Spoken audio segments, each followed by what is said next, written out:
Good morning and welcome to the ADS Securities Markets Update. We'll start today with a look at the central bank's decision before going forward with the upcoming economic releases today. Beginning with the Federal Reserve decision, and as widely expected, the Fed left the current policy unchanged. However, they kept the door open for further or for a rate hike this year, but they removed the timing that was mentioned in the previous meeting statement.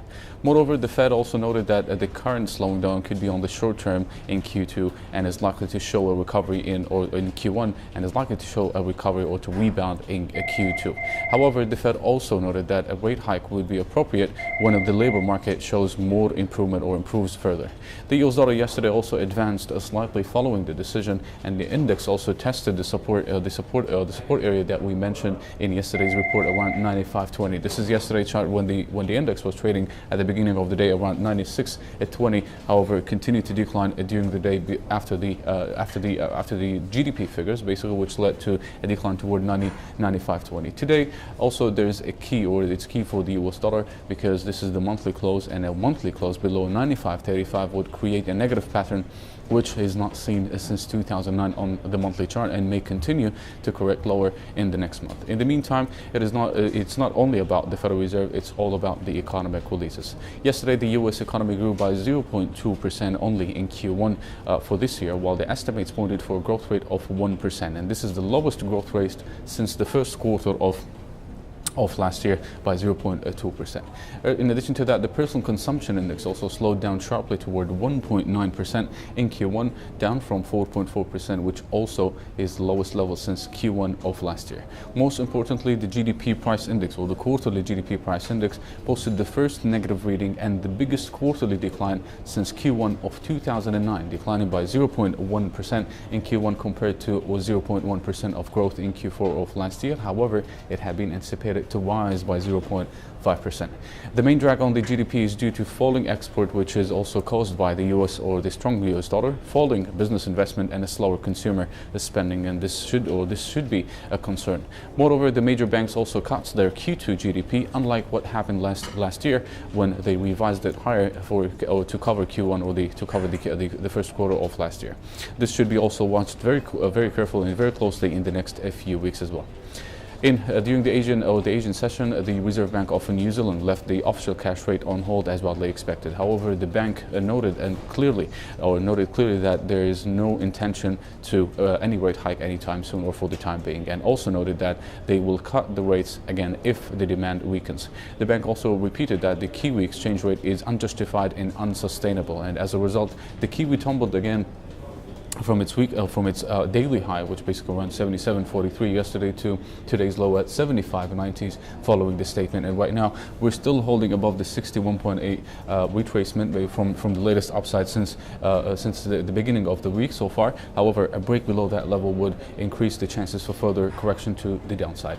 In Japan, the Bank of Japan left the current policy unchanged, with 8 members voted in favor to keep it or to keep the current policy unchanged, while 1 member called for a lower QE target back to 45 trillion yen.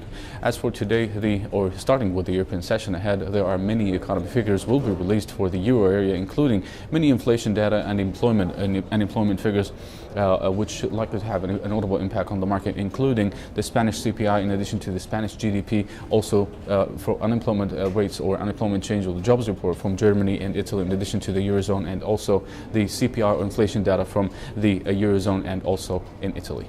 During the US session, or as for the US session today, another set of economic figures will be released, which likely also to have another major impact on the market, especially if the numbers keeps on disappointing, which may lead the second estimate for the GDP to be revised even lower again. We will be focusing today on the jobless claims, the core PCE price index, the employment cost index, and personal spending and personal income, and finally the Chicago PMI. But this is the main one that I'll be looking at, which is the Chicago PMI, because last month we had 2 monthly shrinking below the 50 key level. The estimates today is to rise for the first time since almost 2 months toward 50.1, which, if it disappoints, so it might continue to drag on the dollar. In Canada also, the monthly GDP will be released today, and the estimates are to decline by 0.1% in February, after declining by another 0.1% in January, and which would be basically this would be the second monthly decline in a row, which is not seen since 2011.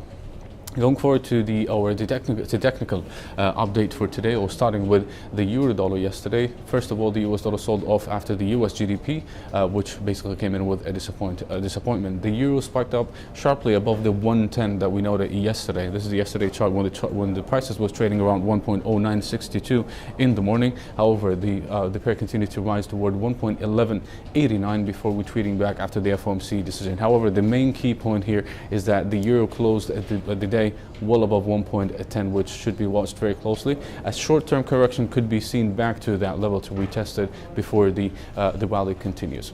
In addition to that, the GDP or the GBP or the sterling dollar continued to rise well above 61.8%, retracing that we mentioned yesterday. It was at 53.45, but because of the US figures, it continues to rise further toward 50 or 54.96 before the statement of the Federal Reserve. However, it retreated slightly back lower. However, today we have to watch the level of 55.30, 55.30 or 55.40. A break above that level would increase the chances for further gains. Gold also continued to stabilize within the same range, within the same tight range, but stabilized well above the 1200 key level.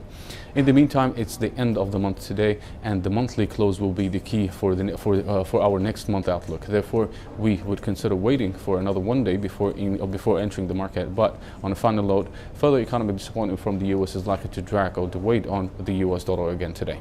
This is it for today. You can follow us on our social media sites, Twitter, Facebook, and YouTube to get the latest economic releases, reports, and announcements. Thank you for watching. I'll see you once again tomorrow.